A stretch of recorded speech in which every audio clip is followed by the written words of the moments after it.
హడావిడిగా మొత్తం ఆ గార్మెంట్ కట్ చేశానా, కట్ చేసే టైంలో అంటే డెసిషన్ తీసుకోకుండా కట్ చేసేసాను గదా! అందుకని కట్ చేసే టైంలో ఎక్కువ దానికి గేర పెట్టడం మర్చిపోయాననమాట. అందుకని ఇప్పుడేం చేస్తున్నాను, మళ్ళీ కట్ చేసి ఆ పీస్‌ని అటాచ్ చేయాలనమాట.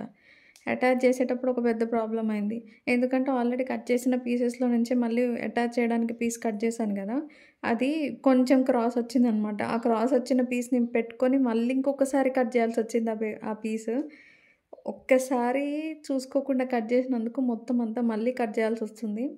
టైలర్స్ నిజంగా గ్రేట్. వాళ్ళు చాలా కష్టపడతారనిపించింది నాకు. నాకు రాదు కాబట్టే కొంచెం ఇట్లా బాగా ఎక్కువ ఇబ్బందయిందనిపించింది.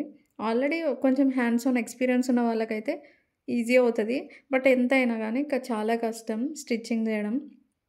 నా దరిద్రం కొద్దీ నేను స్టిచ్ జేయడానికి కూర్చున్నప్పుడే థ్రెడ్ గూడా కట్ అయిపోయిందనమాట. ఆ థ్రెడ్ మళ్ళీ పెట్టుకోవాలి.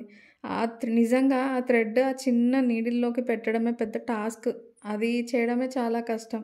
అట్లనే కొంచెం కష్టపడి స్టిచ్చింగ్ జేసేసాననమాట. ఈ రోజుకింతే. ఇంక నా వల్ల గాలేదు. ఇంక నేను స్టిచ్ జేయలేకపోయాను. Please subscribe.